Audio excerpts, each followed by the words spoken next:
Retornando agora do nosso rápido intervalo com a nossa já famosa colinha, que nada mais é que a materialização de todo o material que os nossos amigos espirituais fazem chegar até nós durante a nossa pesquisa.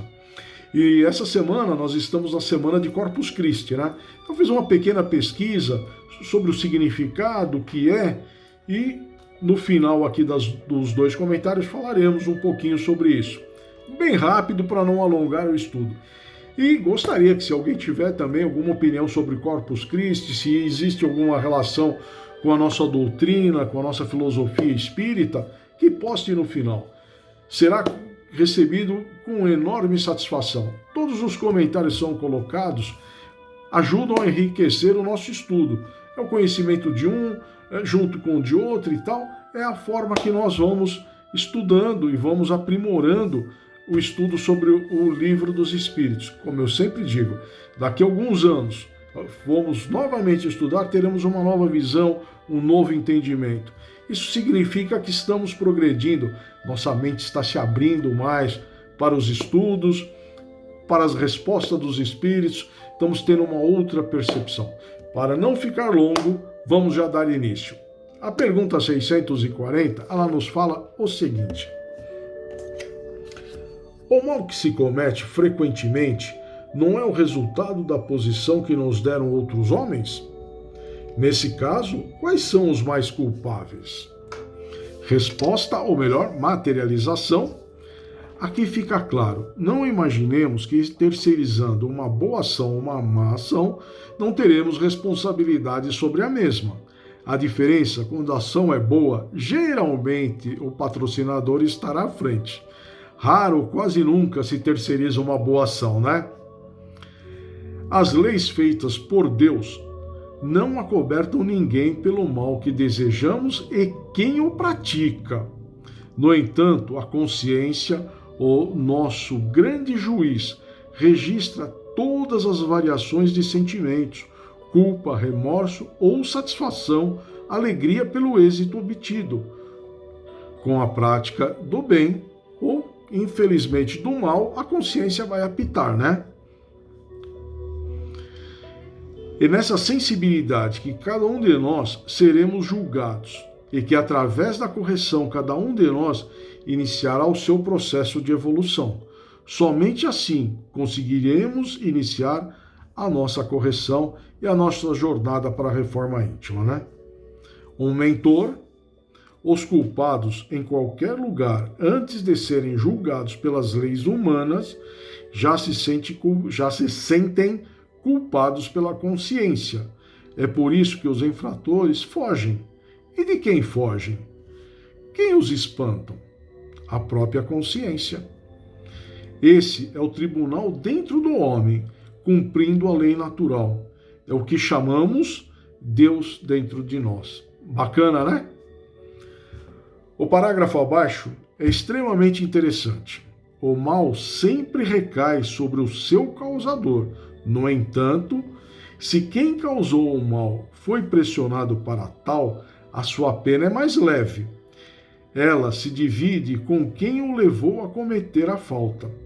É nesse sentido que sempre falamos que as faltas cometidas pelas almas nunca são iguais, como não são iguais as correções aplicadas pela consciência. Cada qual vai responder pelo seu quinhão de responsabilidade, né? Então, você contratou alguém para praticar o mal, esse que praticou no seu lugar vai pagar também, e você também. Não é aquele negócio, mas eu só tive a ideia, quem cometeu foi o outro, não fui eu. Minha pena tem que ser menor, não. Você foi o responsável, você foi o mentor da coisa. Às vezes não teve coragem de praticá-la e contratou alguém. A pena vai ser, entre aspas, dividida, ou seja, todos vão pagar pelo erro cometido. Se o homem fosse uma árvore, cairia perfeitamente esta parábola. Não há árvore boa que dê mau fruto, nem árvore má que dê bons frutos. Lucas capítulo 6, versículo 43. Ou seja, se estivermos com pensamentos elevados, vamos atrair luz. bons frutos, e se estivermos com raiva, sentimentos mesquinhos, invejas, vamos ter ao nosso lado irmãos na mesma sintonia. Ou seja, maus frutos, simples assim. Ou seja, só depende de nós, das nossas vibrações, como nós vamos estar naquele momento, né? E jamais podemos esquecer: se fizerdes o bem aos que vos fazem o bem, qual é a vossa recompensa? Até os ímpios fazem isso. Lucas capítulo 6, versículo 33. Aí, muito curiosamente, sabemos o exato significado de ímpio? É o seguinte: é um adjetivo que significa herege, incrédulo, aquele que não tem fé, e também o indivíduo que possui os valores contrários aos estabelecidos pelo senso comum, ou ainda aquele que ofende a moral e a justiça. É uma pessoa que age com libertinagem, que abusa da liberdade.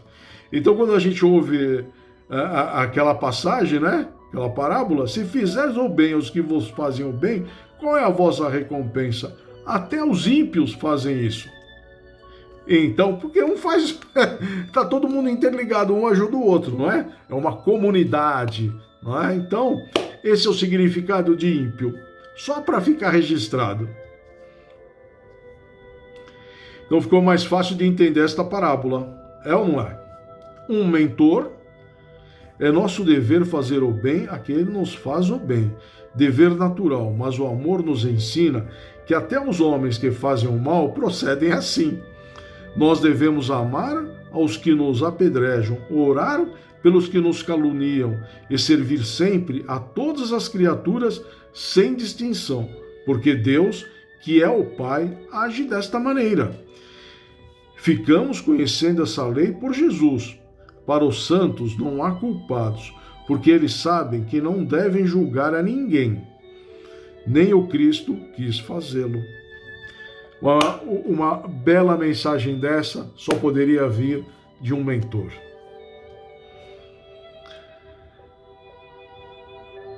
O reino, aqui rebobina, aqui o mentor nos passa uma bela mensagem e um alerta. O reino da consciência passará a ser o reino de Deus dentro das criaturas. É o céu que desce à terra. Bacana, né? É a terra que sobe para o céu, e nesses encontros haverá novos céus e novas terras para a felicidade dos espíritos. Por isso que eu digo, meus amigos, quando a gente está fazendo a pesquisa, gentilmente os amigos espirituais fazem chegar esse material para nós. Olha que beleza isso, o pensamento de um mentor. É digno de muita reflexão. Vamos para 640 e última desta noite. Aquele que não faz o mal, mas que aproveita do mal feito por outro, é culpável no mesmo grau? Materialização. Imaginemos uma situação onde várias pessoas invadem um estabelecimento comercial, saqueiam o lugar, a rua fica com quem não conseguiram carregar, cai dos braços e tal, vira aquela balbúrdia, mas na rua tem muitos produtos. Um caminhão tomba. Aí chega um primeiro lá que abre o baú do caminhão e começa o saque. Aí a carga cai e fica lá na rua também, né? E nós, sabendo do que se trata, da origem dos produtos, mesmo assim, quem o leva está errado? Sim ou não? Ele não iniciou, né? Ele não invadiu o local, mas caiu um produto lá do braço de um cara que tinha saqueado. Ele olha, sai correndo, não quer pegar. Você vai e pega. Estamos errados? Sim ou não? Na pergunta é a mesma coisa. Você pode até não ter praticado, não ter invadido o local, iniciado a ação, mas tira proveito. É a famosa casquinha, né? Vou tirar uma casquinha ali, né? Seremos cobrados da mesma forma. Às vezes não tivermos coragem para dar início, mas no fundo era o que almejávamos. A gente estava lá olhando, se cair alguma coisa eu pego e tal. Estamos errados da mesma forma, a gente sabe a origem. Mas mesmo assim, vamos lá e tiramos um proveito, né? Aí depois, é só quem pratica? Então dá uma olhadinha. Um mentor, quem se aproveita do ambiente propício ao mal e o pratica, recebe da lei as corrigendas. Se vive pensando na desarmonia dos outros, certamente ela passa a ser gerada dentro de si mesmo. Simples assim. Sempre surgirão as oportunidades para cometer faltas. Um fato interpretado de forma errada. E o contrário também é verdadeiro. Oportunidades de fazer o bem, ouvir e calar, tudo é sintonia. Nós poderíamos ter visto o produto lá e não pegar, e ter até às vezes colocado de lado, separar, chega alguém, o próprio proprietário do local, isso aqui ó, caiu, ó, mas é do senhor e tal, da pessoa, enfim. Um caminhão que tomba, o motorista volta, ó, aqui conseguimos separar essa parte da carga aí. Estamos agindo de forma... A oportunidade está lá, de você praticar o bem ou o mal. Depende da sintonia que estivermos naquele momento, né? Da alta esfera, o mal está dentro dele, pela presença da ignorância. Esteja certo de que não deves interessar-te pelo mal, seja ele qual for. Nós fomos feitos por amor, Deus é a perfeição, e não iria nos fazer propensos ao mal.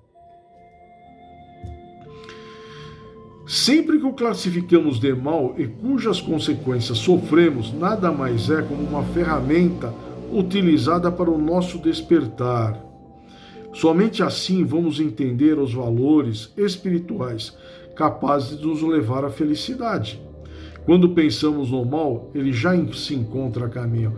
Não é que vai pensar, vai vir, não, ele já está do ladinho, é automático, né? Pensou, opa, estou aqui, já cheguei.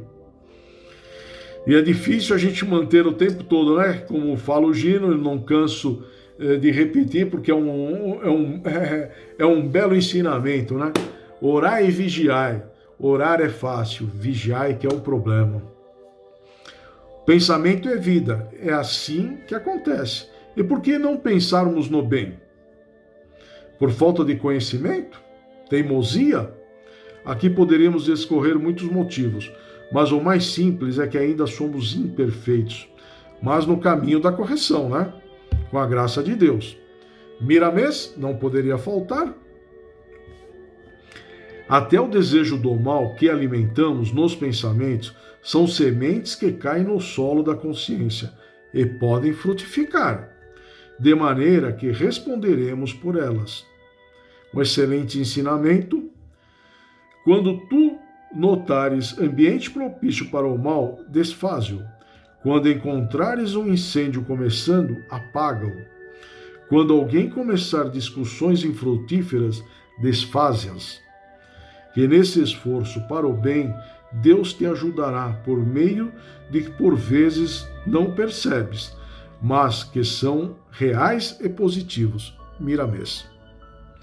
Deus nos criou para sermos felizes, volta lá. Deus nos criou para sermos felizes, estava comendo ela, mas com a nossa teimosia acabamos fazendo com o mal no mundo se organize, crie raízes, simplesmente, pela nossa ignorância e não entender a dificuldade como chegar ao bem, né? Errei de novo. Vamos de novo. Deus nos criou para sermos felizes, mas com nossa teimosia acabamos fazendo com que o mal no mundo se organize, crie raízes, simplesmente pela nossa ignorância, em não entender e dificultar como chegar ao bem. Meus amigos, lembremos, a prática do mal é o caminho para o sofrimento. Em muitas oportunidades, sofremos pelas nossas próprias mãos, mas é a livre escolha de cada um de nós. Quando despertamos, Ele estará onde sempre esteve e nos aguardando, né? Quando a gente fala, aconteceu isso, Deus não gosta de mim, Deus não me ajuda, meus amigos, Ele sempre estará lá, esperando por nós. né? É aquela velha coisa. Quando despertarmos, ele fala, tô aqui, vou te ajudar. Mas é o famoso me ajuda para te ajudar, né? Bom, em termos de perguntas é só isso. Como nessa semana nós temos um feriadinho, o Corpus Christi nada mais é que uma data cristã. Ela tem a sua origem no catolicismo. É a festa do corpo e sangue de Jesus Cristo. Uma festa que busca celebrar o mistério da Eucaristia. Bem interessante, né? Essa festa foi instituída pelo Papa Urbano IV no dia 8 de setembro de 1264. Mas nós comemoramos atualmente no mês de junho. Isso acontece como uma simbologia, pelo fato de que a última ceia deve ter ocorrido, muito provável, em uma quinta-feira. E sempre será 60 dias após a Páscoa. Vai cair em junho, mas não fixamente. É no dia 6, é no dia 8, no dia 1º, porque aí tem aquela conta de trás para frente, né? Da Sexta-feira Santa, aí tem para Quaresma, o começo da Quaresma, aí se chega no Carnaval. Então acabou a Páscoa, no domingo de Páscoa, conta-se 60 dias após, vai ser o dia de Corpus Christi. Tradicionalmente, uma celebração em questão se refere à ressurreição de Jesus Cristo, logo depois da sua crucificação. E, portanto, possui uma forte simbologia ligada à morte em prol de um sacrifício maior. Em termos de significado, a expressão em latim significa corpo de Cristo. Aí, apesar de ser uma data de origem católica, o Corpus Christi possui uma visão dentro do Espiritismo. De encontro a isso, vale ressaltar que o primeiro ponto que diferencia, existe dentro do Espiritismo, mas existe uma separação, vamos assim dizer, ao catolicismo, né? Que a visão espírita da católica é a ressurreição e reencarnação. Como o catolicismo não acredita na reencarnação, ele usa o nome de ressurreição. Outro que o significado desta data é mais simbólica do que religioso, né? Então, seria a quinta-feira, que seria a data da última ceia de Jesus com os seus discípulos. E o fato de que o Cristo voltou à vida confirmaria que existe algo depois da morte, né? Então, essa correlação que eu fui aqui pesquisando, e foi qual que era a relação entre o Espiritismo e o catolicismo. O ponto mais forte aqui é que se ele reencarnou, existe algo depois da morte, né? Porque senão, por que ele voltaria? Não é? Ainda que tenhamos visões diferentes sobre o mesmo tema, o simbologismo do Corpus Christi se faz presente em ambas religiões ou doutrina, bem como o ensinamento que Jesus desejava promover com a sua ressurreição. Era o amor e o fato de que todos são capazes de se transformar através dele. Esse ponto, pesquisando daqui e de lá, e o material que chega dos nossos amigos, dá para você fazer essa relação. Achei bacana, bem interessante. Assim, o feriado de Corpus Christi é uma excelente oportunidade de reflexão para todos, justamente pelo simples fato de que o amor é um tema universal dentro de todas as religiões e, por vezes, apontado como a solução para muitos problemas. Pensemos da seguinte forma: da possibilidade de deixar esse renascimento de Jesus acontecer também dentro de cada um de nós, algo que é fundamental e essencial para a vida de amor, independente da religião, algo como tolerância e amor ao próximo. Esse trecho, autor desconhecido. Mas eu quis trazer essa relação e essa semelhança entre pensamentos, vamos assim dizer, cada qual tem... E aqui mudou. Os nossos patrocinadores mudaram, resolveram mudar a música, segue essa. quando pensamos reencarnação e ressurreição, né? Mas qual foi a principal mensagem que Jesus nos trouxe? O amor, não é? Então essa reflexão seria muito importante para todos, né? Pelo fato de o amor ser universal e poder corrigir, né, tantas falhas, tantos desvios. Então aproveitemos esse feriadinho, que será agora quinta-feira, dia 8, né, para fazermos uma reflexão. Se estamos usando corretamente esta palavra amor. Bom, meus amigos, com isso encerramos mais uma noite de estudos. Eu retorno com vocês ainda no final do mês, na última terça-feira.